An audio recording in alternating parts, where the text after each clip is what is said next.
Good morning, good morning. Let's talk about where we are today as a nation.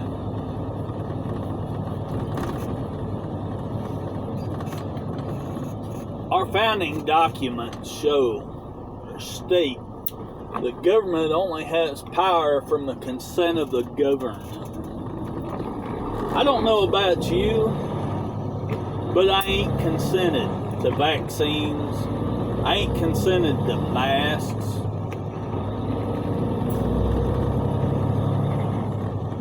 I ain't submissive to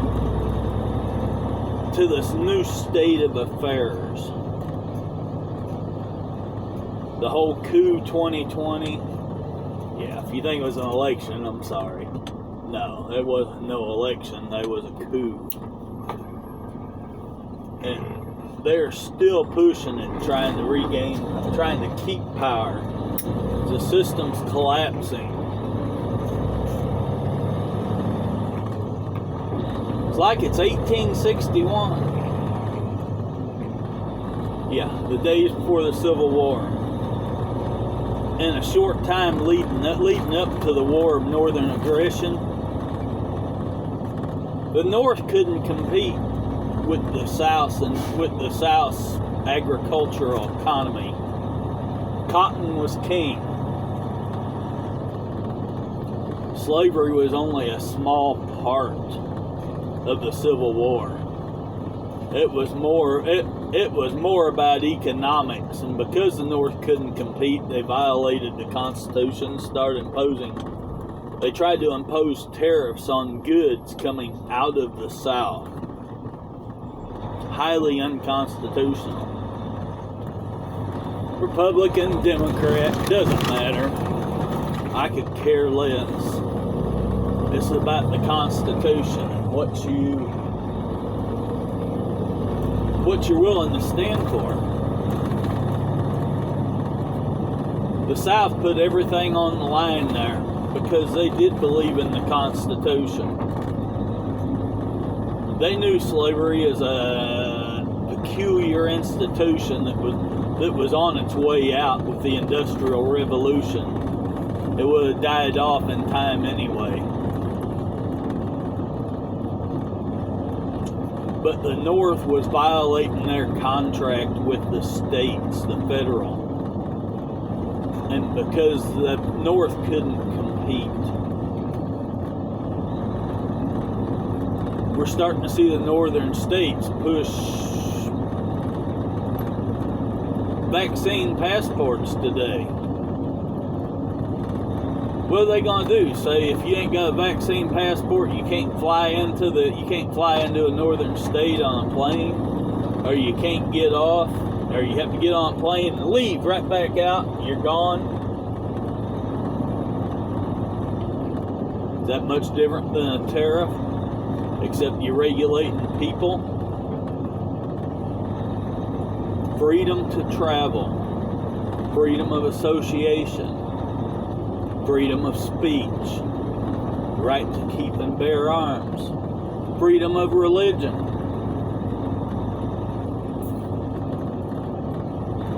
We are seeing every one of them attacked today, full force, trying to force you to comply.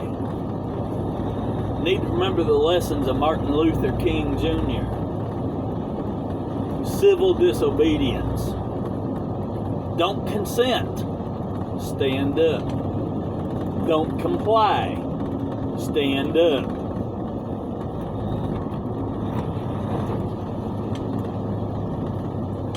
Met an old black man the other day.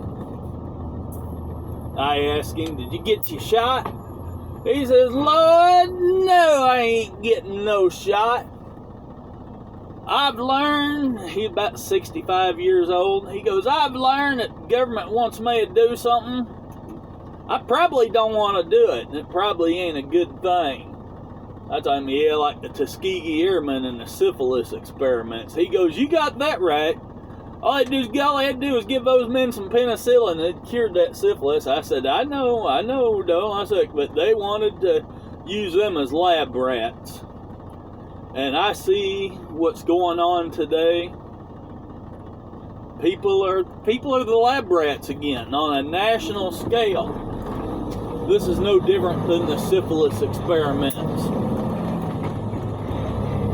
The difference is people have the internet today. You have the ability to know what's right, what's wrong, fact or fiction. All I can say is 2 Peter 3 tells us that in the last days will come scoffers walking after their own lust. They'll be willingly ignorant. 30 years ago, 40 years ago, we wouldn't have understood how anybody could be willingly ignorant. But today we can completely comprehend it. Because we have access to so much information. That little phone I'm recording on, that's a supercomputer.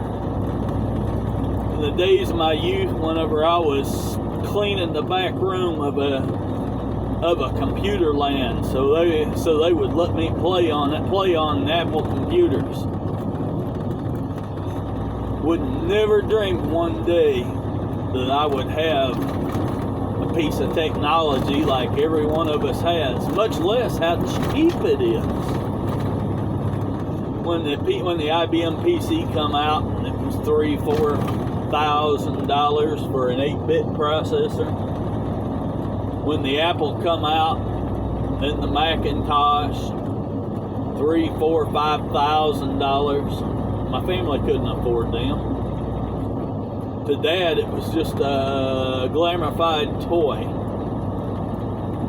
I eventually got one. I had to buy it myself mowing grass, and then it was just a little $200 Timex Sinclair TS1000. Yeah, I was young then.